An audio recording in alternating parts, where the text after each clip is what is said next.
রাজ্যে ফের করোনা উদ্বেগ। মগরাহাটে দুই কোভিড আক্রান্তের হদিশ।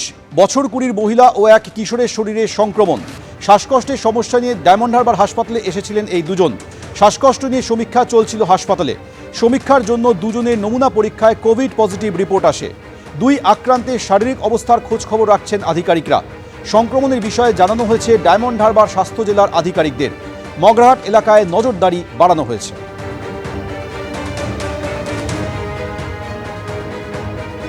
মগরাহাটে দুই কোভিড আক্রান্তের হদিশ মিলেছে। বছর 20 মহিলা ও এক কিশোরের শরীরে সংক্রমণ। শ্বাসকষ্টের সমস্যা নিয়ে ডায়মন্ড হারবার হাসপাতালে আসেন দুজন। শ্বাসকষ্ট নিয়ে সমীক্ষা চলছিল হাসপাতালে, সেই সময় পরীক্ষা করলে দুজনের কোভিড পজিটিভ রিপোর্ট আসে।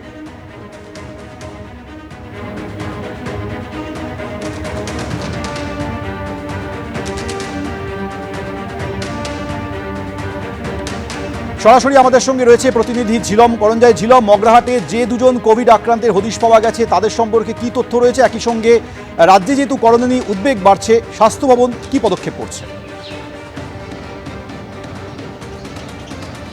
যেটা জানা যাচ্ছে স্বাস্থ্য দপ্তর সূত্রে, যে ডায়মন্ড হারবার মেডিকেল কলেজে তারা রুটিন যে বিভিন্ন ইনফ্লুয়েঞ্জার যে সংক্রমণ হচ্ছে তা নিয়ে তারা বিভিন্ন জায়গায় সমীক্ষা করে। তারই অন্তর্গত ডায়মন্ড হারবার জেলায়, স্বাস্থ্য জেলায় মগরাহাট ব্লকে 10খানা নমুনা তারা সেখানে যে ব্লক হাসপাতাল থেকে সংগ্রহ করেছিল এমন রোগীদের যাদের অ্যাকিউট রেসপিরেটরি ইনফেকশন আছে, এবং তাদের নমুনা সংগ্রহ করে দেখা যায় গতকাল রিপোর্ট আসে যে দুজনের কোভিড-19 পজিটিভ রিপোর্ট এসছে।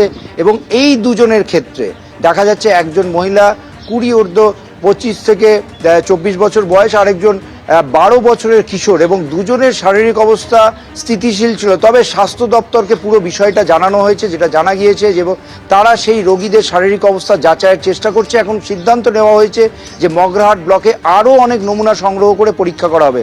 এর পাশাপাশি তোমাকে জানিয়ে রাখবো যে ইতিমধ্যে কলকাতায়, উত্তর কলকাতার একটি নার্সিংহোমে, কাকুরগাছির কাছে একটি নার্সিংহোমে আরও একজন করোনা আক্রান্তের খোঁজ মিলেছে, এবং তার বয়স 20 ঊর্ধ্ব এবং তার শারীরিক অবস্থা স্থিতিশীল, তেমনটাই স্বাস্থ্য দপ্তর সূত্রে জানা যাচ্ছে। অর্থাৎ গত দুদিনে কলকাতা এবং আশপাশে 3 জন নতুন করে করোনা আক্রান্তের খোঁজ মিলেছে। চিকিৎসকরা বলছেন উদ্বিগ্ন হওয়ার কিছু নেই, স্বাস্থ্য দপ্তরও এই বিষয়ের উপর নজর রাখছে, তেমনটাই জানা গিয়েছে। ছিলাম, তোমাকে ধন্যবাদ। রাষ্ট্রপুঞ্জে ফের পাকিস্তানের মুখোশ খুলল ভারত। 4 দশকে পাক মদতপুষ্ট সন্ত্রাসের বলি ভারতে 20,000 মানুষ। বারবার ভারতে জঙ্গি হামলা চালিয়েছে পাকিস্তান। সন্ত্রাসী কার্যকলাপ চালিয়ে সিন্ধু জল চুক্তির শর্ত ভেঙেছে পাকিস্তানি। এই প্রেক্ষাপটেই সিন্ধু জল চুক্তি স্থগিত করেছে ভারত। রাষ্ট্রপুঞ্জে কড়া ভাষায় পাকিস্তানকে জবাব দিল Bharat.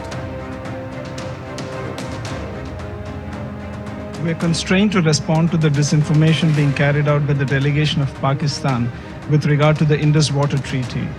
India has always acted in a responsible manner as an upper riparian state.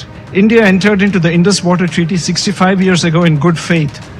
The preamble of the treaty describes that the treaty was concluded in a spirit of goodwill and friendship.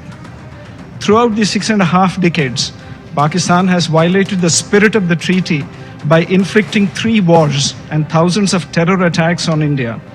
In the last 4 decades, more than 20,000 Indian lives have been lost in terror attacks, the most recent of which was a dastardly targeted terror attack on tourists in Pahalgam last month.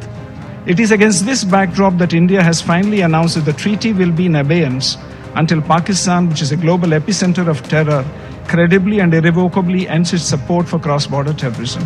It is clear that it is Pakistan which remains in violation of the Indus Water Treaty.